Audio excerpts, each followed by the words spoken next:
Of you, finally Amrita का जो है वो रैंक लिस्ट रिलीज हो गया है, लेकिन अभी काउंसलिंग प्रोसेस शुरू नहीं हुआ है। और मैंने आप लोगों को कहा था कि जब रैंक लिस्ट रिलीज हो जाएगी तो मैं आप लोगों के लिए प्रीवियस ईयर क्लोजिंग रैंक लेके आऊंगा। तो उसी सिलसिले में मैं आज का वीडियो बना रहा हूं। लेकिन बात यह है कि मुझे इस कॉलेज की जो है वो प्रीवियस ईयर क्लोजिंग रैंक ढूंढने में इतनी दिक्कत हुई जितनी मुझे किसी में दिक्कत, क्योंकि मैं कोई ऑफिशियल चाहता था कि जहां से कुछ बढ़िया पता चल पाए, लेकिन ऑफिशियल तो कहीं है ही नहीं।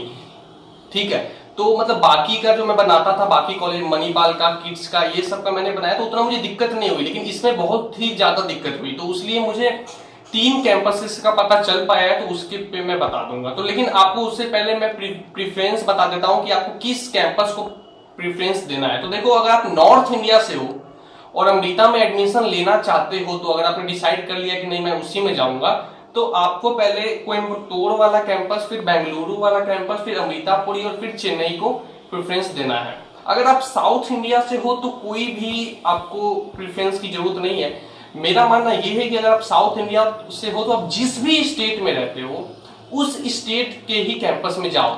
उससे एक तो ये फायदा रहेगा कि आपको कम रैंक पे अच्छी ब्रांच मिल जाएगी, मतलब ज्यादा रैंक पे, मतलब आपकी रैंक पीछे भी रहेगी तो आपको अच्छी ब्रांच मिल जाएगी। दूसरा कि आप अपने स्टेट में रहोगे, अपने घर के पास रहोगे, तो ये ज्यादा सही रहेगा। क्योंकि मैंने क्योरा पर पढ़ा है तो उसमें मुझे पता चला कि सारे कैंपस में कुछ ना कुछ खासियत है कि ये ब्रांच इस कैंपस का अच्छा है, ये ब्रांच इस कैंपस का अच्छा है।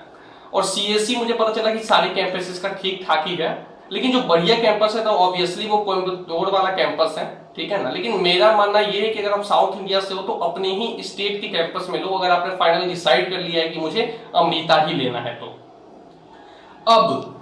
अब ये सवाल आता है कि भाई क्या है क्लोजिंग रैंक। तो क्लोजिंग रैंक जो मैं आप लोग को बता रहा हूं, तो ये मैं ओपन स्टेट और होम, मतलब ओपन अदर स्टेट्स और होम स्टेट का मैं बता दूंगा 3 कैंपसेस का। लेकिन मैं ये जो बता रहा हूँ वो ओवरऑल बता रहा हूँ। अगर आप जनरल ओबीसी में आते हो ना तो इसमें 2000 माइनस करके ही चलना, क्योंकि इसमें SC ST इंक्लूडेड है और SC ST को यहाँ पे रिजर्वेशन। तो अगर आप जनरल में आते हो तो 2-2500 माइनस करके ही चलना, जो मैं रैंक बोला। और ये जो है वो कोई परफेक्ट नहीं है, ये है लास्ट राउंड की क्लोजिंग रैंक। जो लास्ट राउंड की आपकी काउंसलिंग होगी उसका क्लोजिंग रैंक है, फर्स्ट राउंड का नहीं है। तो मतलब लास्ट तक हो सकता है कि आपको इस रैंक पे ये ब्रांच मिल जाए। कम से कम मेरे इस वीडियो को बनाने का मतलब ये है कि आपको एक अंदाजा लग जाए कि भाई मेरी इतनी रैंक पर मुझे ये वाला कैंपस मिल जाएगा। मतलब एक अंदाजा, ऐसा होता है ना कि आपने कई सारे कॉलेज के फॉर्म भरे रहते हैं तो आपको ये पता चल जाएगा। तो ये कोई मतलब ये नहीं है कि एग्जैक्ट उससे पीछे मिल जाए, ये इसकी चांस कम है, लेकिन मैं जहां तक बोलूंगा वहां तक मिलने की प्रोबेबिलिटी ज्यादा रहेगी लास्ट राउंड तक अगर आप वेट करोगे तो। लेकिन अगर आप जनरल ओबीसी में हो तो थोड़ा माइनस करके ही चलना। तो देखो, सबसे पहले मैं बेंगलुरु कैंपस का बता देता हूं। तो ओपन स्टेट मतलब अदर स्टेट और होम स्टेट, ठीक है ना। तो कंप्यूटर साइंस के लिए अगर आप अदर स्टेट से हो तो 7000 के करीब और होम स्टेट से हो तो 10,500 के करीब। इसी के लिए अदर स्टेट से 7000 और अगर आप होम स्टेट से हो तो 15,500।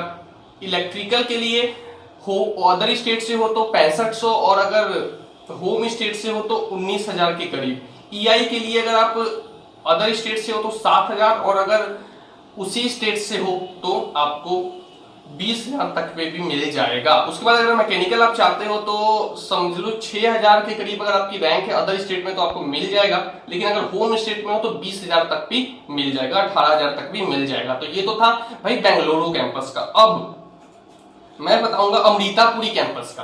तो अमृतापुरी कैंपस में अगर आप को सीएससी चाहिए और आप अदर स्टेट से हो तो 7,000, उस स्टेट से हो तो 16,500।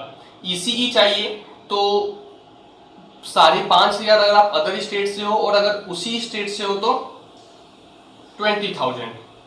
और ईई चाहिए तो अगर अदर स्टेट से हो तो 7,000 और अगर सेम स्टेट से हो तो 20,000। और अगर मैकेनिकल चाहिए तो अदर स्टेट से हो तो 7,000 एंड अगर उसी स्टेट से हो तो 17,000 के करीब में आपको मिल जाएगा। अब कोयम्बटूर वाला जो कैंपस है उसके बारे में मैं आप लोग को बता देता हूं। तो अगर वहीं पे आपको वहां पे एरोस्पेस चाहिए और अगर आप अदर स्टेट से हो तो 5,500 और अगर आप सेम स्टेट से हो तो 20,000। अगर आपको सिविल चाहिए अदर स्टेट से हो तो 7,000, उसी स्टेट से हो तो 20,000।